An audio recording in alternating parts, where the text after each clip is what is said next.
রোববার তৃতীয়বারের মতো ভারতের প্রধানমন্ত্রী হিসেবে শপথ নিলেন নরেন্দ্র মোদী। শপথ অনুষ্ঠানে দেশ বিদেশের প্রায় ৮,০০০ বিশিষ্টজন অংশ নেন। জমকালো এই আয়োজন ভারতের ইতিহাসে কিছু রেকর্ড গড়েছে। চলুন দেখে নেওয়া যাক সেই রেকর্ড ও আলোচিত বিষয়গুলো।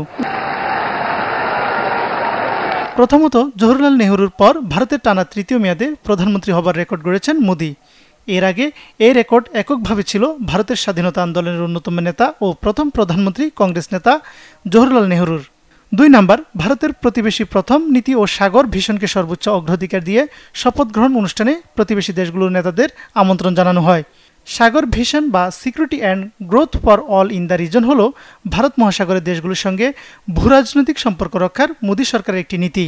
৩ নাম্বার, শপথ অনুষ্ঠান উপলক্ষে রাজধানী নয়াদিল্লিতে নিরাপত্তা ব্যবস্থা জোরদার করা হয়।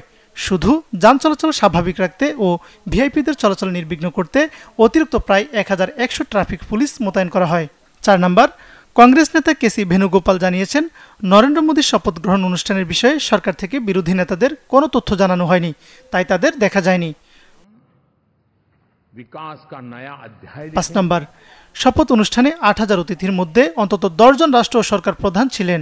বাংলাদেশের প্রধানমন্ত্রী শেখ হাসিনা, শ্রীলঙ্কার প্রেসিডেন্ট রনিল বিক্রমাসিংহে, মালদ্বীপের প্রেসিডেন্ট মোহাম্মদ মুইজ্জু, সেশেলসের ভাইস প্রেসিডেন্ট আহমেদ আফিফ, মরিশাসের প্রধানমন্ত্রী প্রবীন্দ্র কুমার জগন্নাথ, নেপালের প্রধানমন্ত্রী পুষ্পকমল দহল প্রচণ্ড ও ভুটানের প্রধানমন্ত্রী শেরিং টোকবে।